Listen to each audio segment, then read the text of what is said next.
खिलौना चोर। एक गांव में विमल और कमल नाम के दो बच्चे थे। वो दोनों एक दूसरे के पड़ोसी थे। विमल के पिताजी का नाम था संपत और माँ शालिनी। कमल के माँ बाप थे देवदत्त और आरती। संपत विमल को ढेर सारे खिलौने खरीद कर देता था। उन खिलौनों के साथ खेलने के बाद विमल उन्हें बड़ी हिफाजत से अलमारी में रखता था।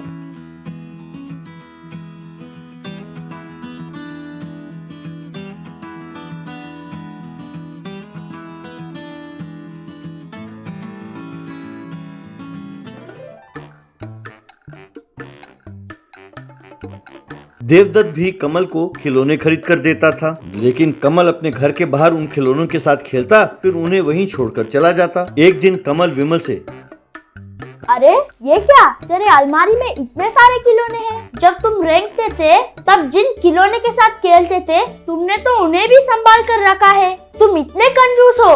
मुझे देखो, जब मुझे खिलौने खरीद कर देते हैं तो मैं 4-5 दिन उनके साथ खेलता हूँ, फिर उन्हें फेंक देता हूँ। नए खिलौने खरीद कर देते तो है ना यार। इतनी छोटी सी उम्र में अगर तुम इतने कंजूस हो तो बड़ा होकर तो पता नहीं और कितना कंजूस हो जाओगे।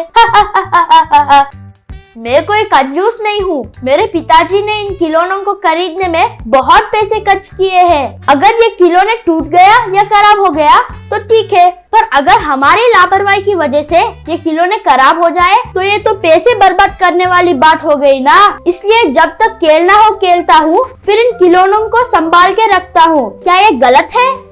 तेरी मर्जी है यार, अब मैं क्या कर सकता हूँ। तुम देखते जाओ, ये सोचकर कि तुम्हारे पास बहुत सारे खिलौने हैं, तुम्हारे पिताजी तुम्हें खिलौने खरीद कर नहीं देंगे।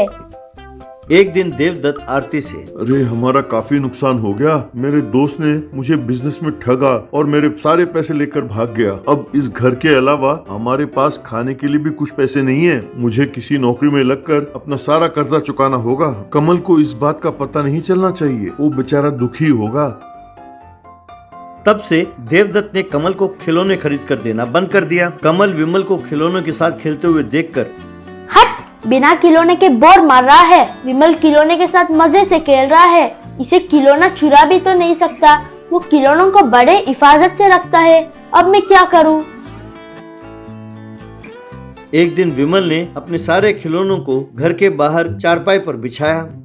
आओ बच्चों आओ, मजेदार खिलौने ले जाओ, सस्ते दाम में खरीदो, आधे दाम में खरीदो।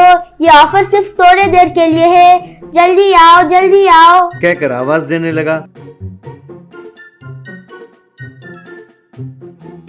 तभी आस पड़ोस के बच्चे आए और खिलौने खरीद कर ले गए।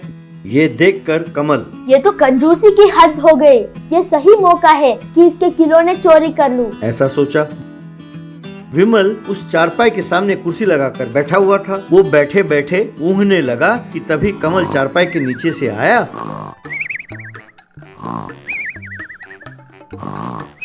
और एक खिलौना लेकर चला गया। विमल ने आंखें खोलकर, यहाँ पर जो खिलौना होना चाहिए था वो गायब है। कैसे गायब हो गया? बेच दिया होगा मैंने, ऐसा सोचा। यूं हर रोज कमल चारपाई के नीचे से आकर खिलौने चुरा कर ले जाता था। एक दिन राशन दुकान वाला कांशीराम आरती के घर आया। अरे बहन जी, हर रोज ये कहकर कि पैसे कल दूंगी परसों दूंगी सामान ले जाते हो। अब तक एक फूटी कौड़ी भी नहीं दी आपने। अब तक 5,000 रुपए का कर्जा हो गया है। अब जब तक आप मुझे थोड़ा बहुत पैसे नहीं देंगे मैं यहाँ से नहीं जाने वाला। अब इस मोहल्ले में आपकी बदनामी होगी, सोच लो। आरती के समझ में नहीं आया कि वो क्या करे। तभी विमल वहाँ आया। ये लीजिए आंटी, मैंने खिलौने बेचे तो मुझे 3,000 रुपए मिले। आप ये पैसे इनको दे दीजिए। पर बेटा, मैं तुमसे पैसे कैसे? आंटी जी, आपके घर के हालत के बारे में मेरे माँ बाप बात कर रहे थे, तब मैंने सुना। मैं चाहता था कि मैं आपकी थोड़ी बहुत मदद करूं, इसलिए मैंने अपने खिलौने बेचे। वैसे भी मैं उन खिलौनों के साथ खेलता तो हूँ नहीं। मैंने सोचा कि अलमारी में पड़े रहने से अच्छा आपके काम आए तो अच्छा होगा। इसलिए मैंने ऐसा किया। अब कृपया करके मना मत कीजिए आंटी, जब आपके पास पैसे हो तब मुझे लौटा दीजिए बस। आरती की आंखों में आंसू भर आए। उसने वो पैसे लेकर कांशीराम को दिए। ये सब बातें कमल दीवार के पास खड़े होकर सुन रहा था। उसे बहुत रोना आया। कमल तुरंत विमल के पास आया। विमल, मुझे माफ कर दो। तुम मेरे परिवार के हित में सोच रहे थे और मैंने तुम्हारे खिलौने चुराए। मैंने सोचा नहीं था कि तुम हमारे लिए खिलौने बेच रहे हो। अब मैं समझा कि तुम कितने अच्छे हो। मुझे तुमसे बहुत कुछ सीखना है। तुमने अपनी गलती मान ली, यानी तुम्हें बदलाव आया है। मेरे लिए यही बहुत है। कुछ दिनों बाद देवदत्त आरती के परिवार की आर्थिक हालत फिर से सुधर गई। कमल के पिताजी जो उसे खिलौने खरीद कर देते, वो विमल के साथ उन खिलौनों के साथ खेलता था।